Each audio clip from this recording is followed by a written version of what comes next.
నమస్కారం. ఆగల్ఫ్ న్యూస్ కి స్వాగతం. ప్రతిరోజు 6 దేశాల తాజా వార్తలు మీకు అందించబడుతున్నాయి.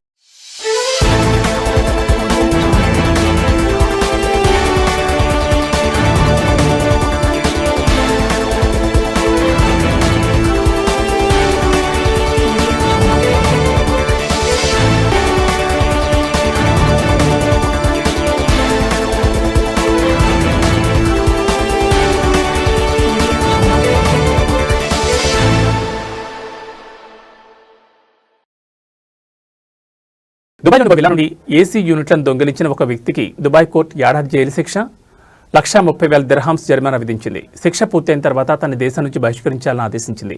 అల్ ముహైస్నా ప్రాంతంలోని విల్లా నుండి 18 ఏసీ యూనిట్లను నిందితుడు చోరీ చేశాడు. విల్లా యజమాని పోలీసులకు ఫిర్యాదు చేయడంతో విషయం వెలుగులోకి వచ్చింది.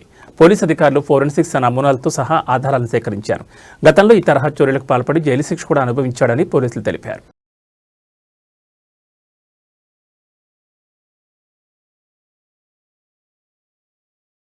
బహ్రెయిన్లో ప్రముఖ ఇస్లామిక్ బ్యాంక్ అయిన అల్ Baraka Islamic bank Bahrain recycle పదార్థాలతో క్రెడిట్ కార్డుల తయారీని ప్రారంభించినట్లు ప్రకటించింది. మాస్టర్ కార్డ్, టైటానియం, ప్లాటినం మరియు గోల్డ్ కార్డులను రీసైకిల్ మెటీరియల్తో తయారు చేస్తున్నట్లు తెలిపింది. ఆధునిక డిజైన్ను కలిగి ఉన్న ఈ కొత్త క్రెడిట్ కార్డులు రీసైకిల్ చేయబడిన పదార్థాల నుంచి తయారు చేస్తున్నట్లు వెల్లడించింది. ఇది పర్యావరణ పరిరక్షణ పట్ల బ్యాంక్ నిబద్ధతను ప్రతిబింబిస్తుందని పేర్కొన్నారు. అల్ బరాకా క్రెడిట్ కార్డ్స్ పోర్ట్ఫోలియోలో భాగంగా కార్డు హోల్డర్లు ప్రపంచవ్యాప్తంగా 1,200కి పైగా విమానాశ్రయ లాంచ్లకు ఉచిత యాక్సెస్, 24 గంటల కన్సరేజ్ సేవలు, సమగ్ర ప్రయాణ బీమా మరియు 5 లక్షల వరకు అత్యవసర వైద్య కవరేజ్ వంటి విస్తృత శ్రేణి ప్రయోజనాలు పొందుతారని Al Baraka Islamic bank chief retail officer Majid Daif వెల్లడించారు.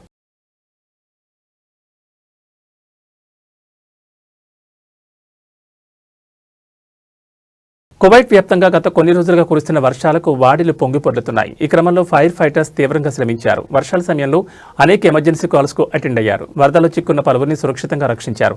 వాహనాలు చెడిపోవడం లేదా వరదలున్న రోడ్లపై చిక్కుకుపోవడం వంటి వాటికి సంబంధించిన అత్యధిక ఫిర్యాదులపై వేగంగా స్పందించి పరిష్కరించింది.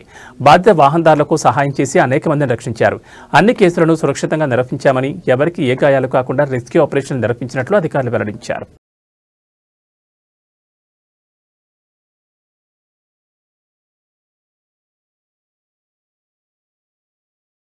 కింగ్ అబ్దుల్ అజీజ్ అంతర్జాతీయ విమానాశ్రయంలో స్మగ్లింగ్ ప్రయత్నాన్ని జకాత్, పన్ను మరియు కస్టమ్స్ అథారిటీ అధికారులు పక్కన చేశారు.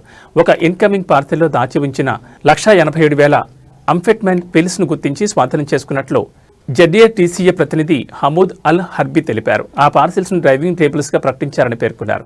మోడర్న్ స్క్రీనింగ్ టెక్నాలజీ సాయంతో తనిఖీ చేయగా స్మగ్లింగ్ గుట్టురట్టయిందన్నారు. అనంతరం పార్సిల్స్ రిసీవర్స్ ను general directorate of narcotics control team సమన్వయంతో ట్రాక్ చేసి 4 నిందితులను అదుపులోకి తీసుకున్నట్లు తెలిపారు.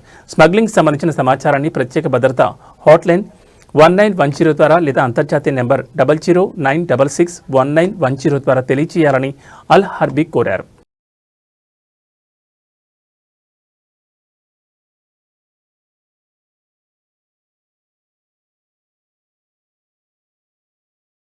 యూఏఈలో వర్షాలు తగ్గుముఖం పట్టాయి. వాతావరణ కేంద్రం వెల్లడించింది. అయితే వారాంతం వరకు అత్యల్ప ఉష్ణోగ్రతలు మరియు అప్పుడప్పుడు మోస్తరు జల్లులు కురిసే అవకాశం జరిగింది. కొన్నిసార్లు గాలులు బలంగా వీస్తాయని వెల్లడించింది. అరేబియా గల్ఫ్ మరియు ఒమన్ సముద్రం రెండింటిలోనూ సముద్రం అల్లకల్లోలంగా ఉంటుందని పేర్కొంది.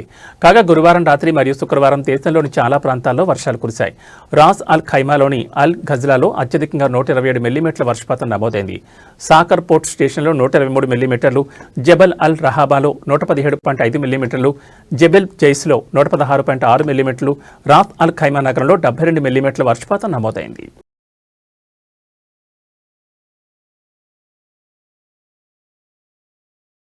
ముసాందాం గవర్నరేట్లోని రాయల్ వమన్ పోలీసులు ఒక డ్రైవర్ను అరెస్ట్ చేశారు. అధిక వరద ప్రవాహం ఉన్నప్పటికీ సదరు వాహన డ్రైవర్ వరదలున్న వాడిని దాటడానికి ప్రయత్నించాడు. ఈ క్రమంలో అతని వాహనం ప్రవాహంలో కొట్టుకుపోయింది. అదృష్టవశాత్తు civil defence and ambulance authority సకాలంలో స్పందించి డ్రైవర్ను విజయవంతంగా రక్షించారు. ప్రస్తుతం వమన్లో కురుస్తున్న వర్షాల కారణంగా వాడీలు ఉధృతంగా ప్రవహిస్తున్నాయని, అందరూ అప్రమత్తంగా ఉండాలని అథారిటీ కోరింది.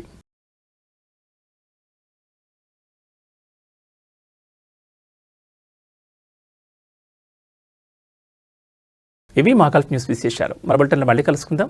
నమస్కారం.